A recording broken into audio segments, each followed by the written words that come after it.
मुंबईतील चेंबूर येथे घडलेल्या दुर्घटनेवर काँग्रेसचे आमदार नाना पटोले यांनी राज्य सरकारवर जोरदार टीका केली आहे। या प्रकरणाची न्यायालयाने स्वतःहून दखल घेऊन सुनावणी करावी अशी मागणी त्यांनी केली आहे। अन्यथा अशा प्रकारच्या घटना राज्यभर घडण्याची शक्यता असल्याचा इशाराही त्यांनी दिलाय। नागरिकांच्या सुरक्षेबाबत राज्य सरकार गंभीर नसल्याचा आरोपही नाना पटोले यांनी केलाय। या संदर्भात नाना पटोलेसोबत संवाद साधलाय आमचे प्रतिनिधी संतोष मोरे यांनी। पाहूयात।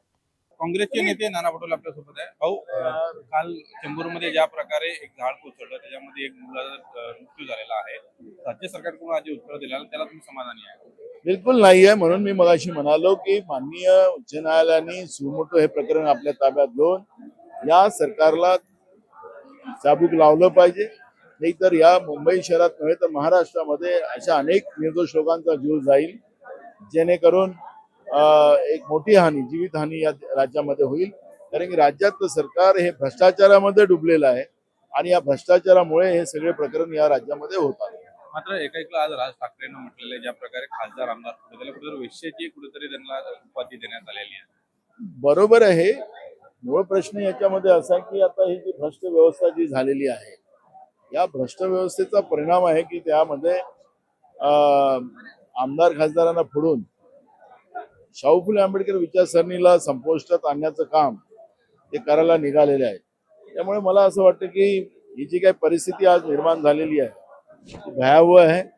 पण या शाहू फुले आंबेडकरांच्या महाराष्ट्रामध्ये या पद्धतीचं दिवसाढवळ्या लोकशाहीचा खून करण्याचं काम जे महायुती करते आहे, बीजेपी करते आहे, त्याचे परिणाम भविष्यात या लोकांना भोगावे लागतील। राम मंदिरामध्ये ज्या प्रकारे चोरी झाली होती, मात्र ते जे ट्रस्ट होते त्याच्यावर कुठलीही कारवाई करण्यात येत नाही आणि कुठेतरी तिथले जे त्यांचे जे पत्नी आहे ते म्हणते कुठेतरी माझ्या पतीला कुठेतरी धोका आहे भाजपमध्ये। बरोबर आहे। नरेंद्र मोदी, योगी हे सगळेच्या सगळे या भ्रष्टाचारामध्ये, या डकेतीमध्ये सामील आहे। त्यामुळे भाजपची लोक याच्यात सहभागी आहे आणि या भाजपच्या लोकांना वाचवण्याचं काम केलं जातं। एखाद्याला बळी ठरवलंही जाईल, ज्या व्यक्तीची महिला हे करते आहे की माझ्या नवऱ्यालाच हे लोक बळी करतील, तर निश्चित ते एखाद्याला करतील।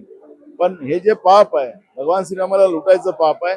त्यामुळे हनुमानजीचा गदा या भाजपवर चालणारच आहे, हे आता ठरलेलं आहे। सीएनजीची कंपनीचे रेट जे आहे कमी झालेले आहे, पेट्रोलचे कमी, मात्र जे सर्वसामान्य लोक आहेत त्यांना कुठे दिलासा मिळत नाहीये, काय करणार?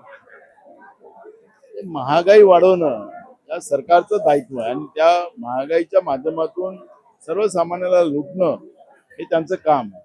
त्यामुळे मला असं वाटतं की या सगळ्या व्यवस्थेत महागाई वाढवणारी बीजेपी आज देशाच्या सामान्य जनतेच्या समोर आलेली आहे। त्यांचा असली चेहरा लोकांच्या समोर आलेला आहे। एकंदरीत श्रीरामाचे जे भक्त हनुमान यांचा गदा आहे भाजप सरकारला धडा शिकवेल नाना पटोले यांनी केलेला आहे।